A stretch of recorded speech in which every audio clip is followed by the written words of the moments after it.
Հունիսի 25-ին Հայ առաքելական եկեղեցին նշեց Սուրբ Թարգմանիչ վարդապետների տոնը։ Հիշատակվեց 405 թվականին հայոց գրերի ստեղծման պատմական իրադարձությունը։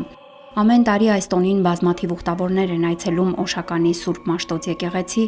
մասնակցում պատարագի, աղոթքով հայցում Սուրբ Սահակ Հայրապետի եւ Սուրբ Մաշտոց վարդապետի բարեխոսությունը հայ ազգի եւ ժողովրդի համար։ Եթե Սուրբ Գրիգոր Լուսավորիչը հայերին քրիստոնեացրեց,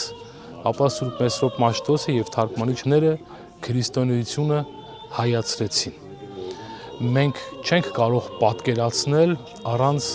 գրերի գյուտի կյանք, մենք չենք կարող պատկերացնել առանց հայերեն աստվածաշնչի կյանք, մենք չենք կարող պատկերացնել առանց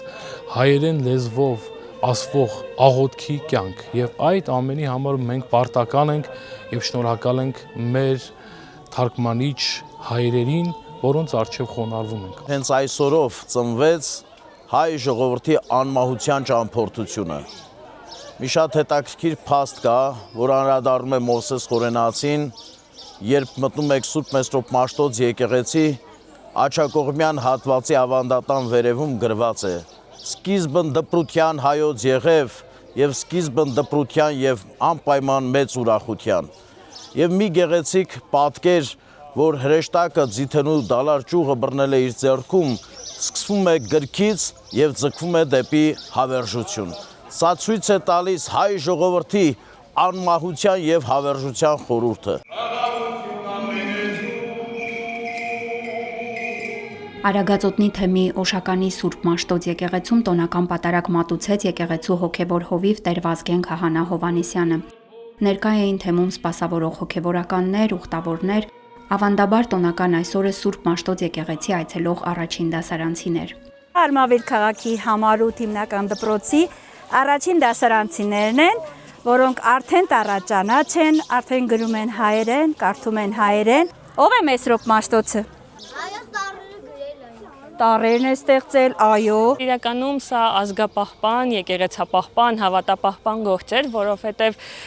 մի անգամ Տեր Արարատից եմ լսել եւ իրենց իդեմ ասեց Մաշտոցը ստիպեց Աստծուն խոսել հայերեն եւ իրոք ստիպեց խոսել հայերեն ու փաստորեն որ մենք այսօր դեռ հավատում ենք, այսօր դեռ կանք որպես եկեղեցի հայ առաքելական եկեղեցի արմատին հենված արմատին կպած եթե կանք որպես հայ ազգ եւ ոչ թե ձուլվել ենք երևի առաջին հերթին հենց Մաշտոցի ու մյուս բոլոր թարգմանիչների շնորհիվ էր։ Սուրբ Մաշտոցը որ տարերը ստեղծեց, այս խորհուրդն էլ հետը տվեց մեր ժողովրդին, որ պաշտենք Աստծուն, չհեռանանք, բայց մենք հեռացանք ու ասանք այս օրերին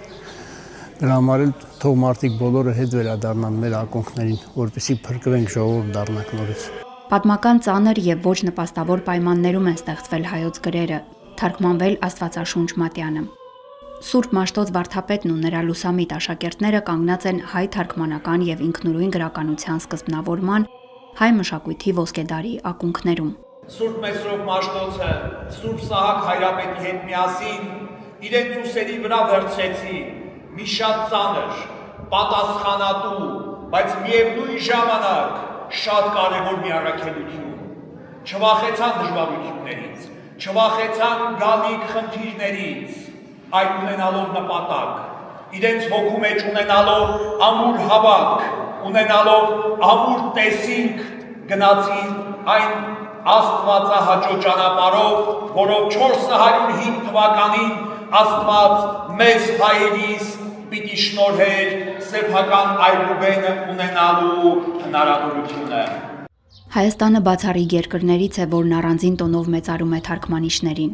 Մեր եկեղեցին թարգմանիչներին նվիրված 2 տոն ունի, որոնք նշվում են ամռանը եւ աշնանը։ Այս տոներն ամփոփում են ազգային ինքնության, գրի, լեզվի պահպանման եւ լուսավորության խորհուրդները։ Սուսաննա Պետրոսյան, Սուրեն Տեր Գրիգորյան, Եկեղեցական կյանք։